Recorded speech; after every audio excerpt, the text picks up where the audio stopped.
Maya academy of advanced cinematics MAAC ಸಂಸ್ಥೆ ಸ್ವಚ್ಛ ಭಾರತ ಅಭಿಯಾನದ ಅಂಗವಾಗಿ ಬೆಂಗಳೂರಿನ ಕಂಟೋನ್ಮೆಂಟ್ ರೈಲ್ವೆ ನಿಲ್ದಾಣದ ಬಳಿ ಸ್ವಚ್ಛತಾ ಕಾರ್ಯವನ್ನು ಏರ್ಪಡಿಸಿತ್ತು.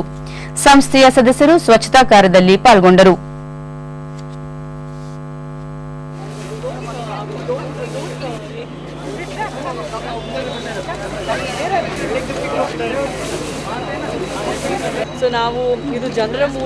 ನಟಿ ಸಂಜನಾ ಮಾತನಾಡಿ, ಪ್ರಧಾನಮಂತ್ರಿಯವರ ಸ್ವಚ್ಛತಾ ಅಭಿಯಾನ ಕಾರ್ಯಕ್ರಮ ಯಶಸ್ವಿಯಾಗಬೇಕಾದರೆ ಎಲ್ಲರೂ ಯೋಜನೆಗೆ ಕೈ ಜೋಡಿಸಬೇಕು ಎಂದರು.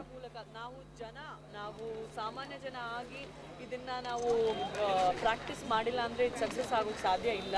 ಸೊ ಎಲ್ಲರಿಗೂ ಒಂದು ಕಾನ್ಷಿಯಸ್ನೆಸ್ನ ಅವೇಕನ್ ಮಾಡೋದಕ್ಕೆ, ಅವರ ಇನ್ನರ್ ಕಾನ್ಷಿಯಸ್ನೆಸ್ ಅಲ್ಲಿ ನಾವು ಅವ್ರನ್ನ ಎಂಕರೇಜ್ ಮಾಡೋದಕ್ಕೆ ನೀವು ಖಂಡಿತವಾಗ್ಲೂ ಇದು ಬರೀ ಪ್ರೈಮ್ ಮಿನಿಸ್ಟರ್ ಕೋರಿಕೆ ಅಲ್ಲ. ನಾವು ಪ್ರತಿಯೊಬ್ಬರಿಗೂ ನಮಗೊಂದು ಸ್ವಚ್ಛ ಭಾರತ, ಸ್ವಚ್ಛ ಬೆಂಗಳೂರಿಂದ ಸ್ಟಾರ್ಟ್ ಆಗಿ ಇಡೀ ಸ್ವಚ್ಛ ಭಾರತನೇ ಬೇಕು ಅಂತ ನಮ್ಮೆಲ್ಲರ ಮನಸ್ಸಲ್ಲೂ ಇದೆ. ಬಳ್ಳಾರಿ ನಗರದಲ್ಲಿಂದು ಚೈತನ್ಯ ಪದವಿ ಪೂರ್ವ ಕಾಲೇಜು ವತಿಯಿಂದ